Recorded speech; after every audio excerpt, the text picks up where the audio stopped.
ہے اور کس کان میں تکبیر کہنی ہے وہ بتلانے والا موجود ہے۔ تو اللہ ہمیں مدد کرے گا، اور جب ہم اس دنیا سے جائیں گے، ایک صاحب تھے مفتی زر ولی خان، بہت بڑے عالم تھے۔ انہوں نے اپنے انتقال سے ایک ہفتہ پہلے خواب دیکھا۔ سمجھتے ہو بات کو؟ آتی ہے سمجھ میں؟ ایک ہفتہ پہلے خواب دیکھا کہ ان کا انتقال ہو گیا، قبر میں ان کو لٹا دیا جا کر۔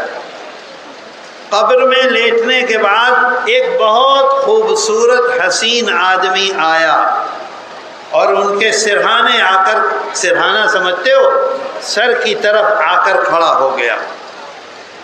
انہوں نے پوچھا تم کون ہو؟ قبر میں پوچھتے ہیں تم کون ہو؟ تو وہ یہ کہتا ہے کہ تم فجر کی نماز جو مسجد میں جا کر پڑھتے تھے، میں تمہاری وہ نماز ہوں جو فجر میں تم مسجد میں پڑھتے تھے۔ کیوں آئے ہو؟ میں تمہاری مدد کے لیے آیا ہوں۔ کہتے ہیں ابھی اتنی ہی بات ہوئی تھی، ایک اس سے زیادہ طاقتور، مضبوط، خوبصورت، بہت شاندار ایک دوسرا آدمی آ گیا، اور اس نے اس سے یہ کہا تم پائنتی جا کر کھڑے ہو جاؤ۔ پائنتی کا مطلب پاؤں کے پاس جا کر کھڑے ہو جاؤ۔ خود سرہانے کھڑا ہو گیا۔ انہوں نے پوچھا آپ کون ہیں؟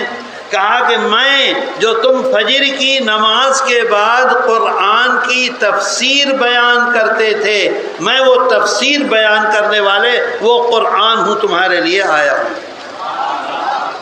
اچھا تم کیوں آئے ہو؟ کہا کہ اللہ کی طرف سے یہ آرڈر ہوا تھا کہ فجر کی نماز کو بھیج دو، وہ اس کے امتحان میں اسے کامیاب کر دے گا۔ امتحان میں کامیاب سمجھے؟ کیا کہتے ہیں امتحان میں کامیاب؟ امتحان میں پاس ہو جائے گا یہ۔ فجر کی نماز کو بھیج دو۔ لیکن پھر اچانک آرڈر ہوا کہ نہیں، تفسیر، قرآن، سب سے مضبوط چیز قرآن، تم بھی جاؤ۔ اب کہتے ہیں کہ جیسے ہی قرآن آ کے کھڑا ہوا تو وہ جو سوال کرنے والے فرشتے تھے وہ آ گئے۔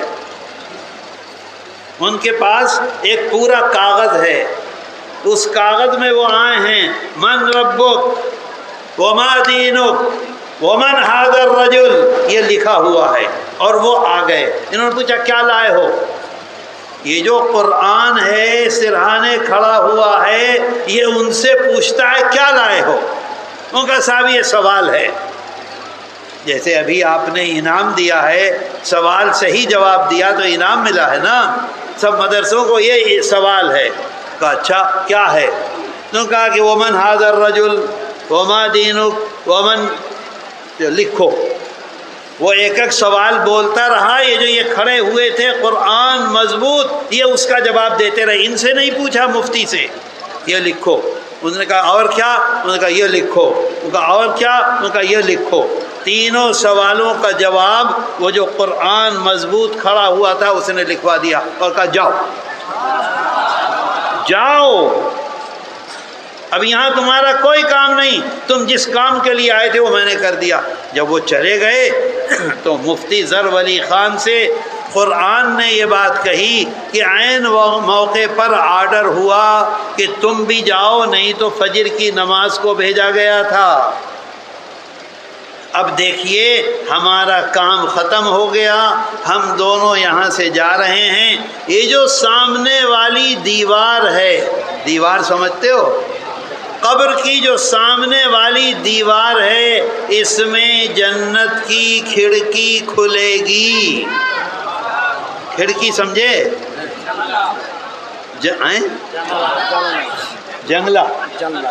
جنگلہ کھلے گا، ہم نہیں کھول سکتے۔ دیکھیے کیسا نظام ہے، کیسا معاملہ ہے۔ وہ یہ کہہ رہا ہے میں نہیں کھول سکتا اس جنگلے کو، وہ جنت کے لوگ اندر سے کھولیں گے تمہارے لیے، پھر تم یہاں اطمینان اور آرام سے سونا۔ اور وہ دونوں کے دونوں چلے گئے۔ جنت کا دروازہ کھلنے سے، جنگلہ کھلنے سے پہلے ان کی آنکھ کھل گئی۔ 1 ہفتہ پہلے۔ تو میرے دوستو انشاءاللہ ہمارے پاس آئیں گے بشیر اور مبشر، اور ہمارا سارا امتحان کو کیا کہتے ہیں؟ امتحان ہے، پرکھے میں ہماری مدد کریں گے، ہمیں کامیاب کریں گے، اور کامیاب کر کے جائیں گے اور کہیں گے دیکھو سامنے سے جنت کا جنگلہ کھلے گا اور آرام سے رہو۔ تو اللہ تعالی ہمارے آنے کو قبول کر لے، اللہ ان مدرسوں کو قبول فرما لے۔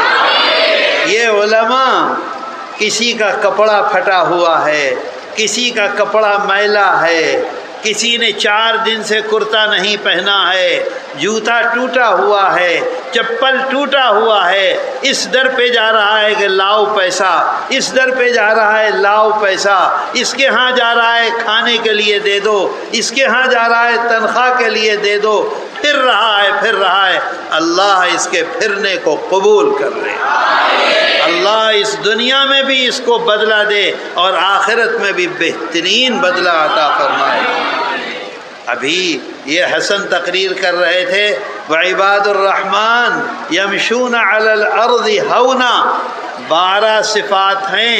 اس کے بعد کیا ملے گا؟ قرآن میں اللہ کہتا ہے اولئک یجزون الغرفۃ بما صبروا وَيُلَقَّوْنَ فِيهَا تَحِيَّةً وَسَلَامًا خَالِدِينَ فِيهَا حَسُنَتْ مُسْتَقَرًّا وَمُقَامًا۔ ان مولویوں کو کیا ملے گا؟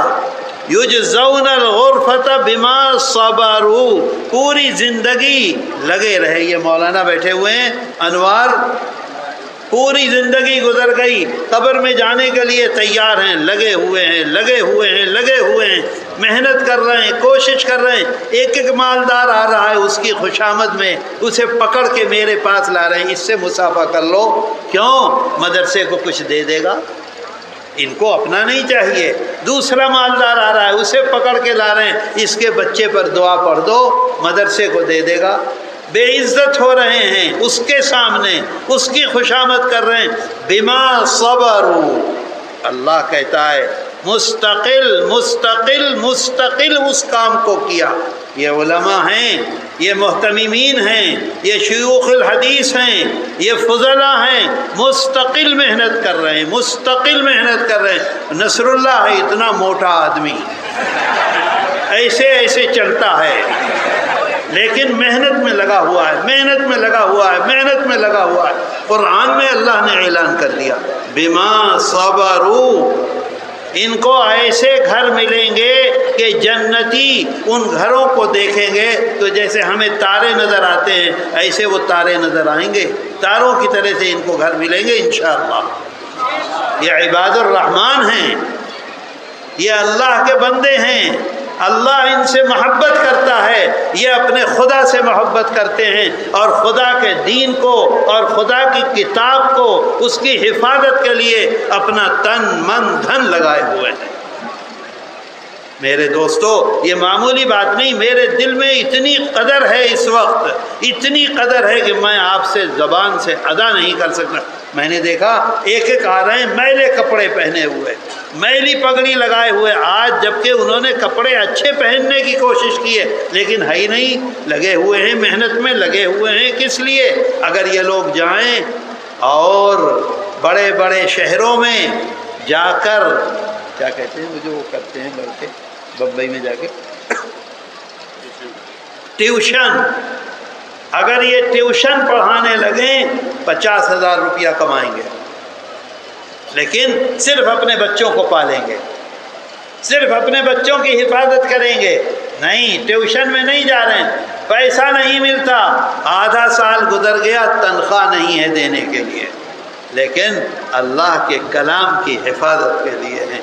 اللہ ان کی اس خدمت کو قبول کر لے، اللہ نصر اللہ کی خدمت کو قبول فرما لے، اور اللہ یہ جو قومیہ وفاق بنایا ہے، اللہ اس وفاق کو مضبوطی کے ساتھ قائم رکھے اور مضبوطی کے ساتھ آگے بڑھاتا رہے۔ اور اللہ اس مدرسہ قرآنیہ کی بھی حفاظت فرمائے، اور جو لوگ اس کی خدمت کر رہے ہیں اس خدمت کو قبول فرمائے، اور جو لوگ پیسہ دے رہے ہیں، جو لوگ خود آئے ہیں بیٹھے ہوئے، اللہ ان کی آمد کو، ان کے پیسے کو قبول فرما لے۔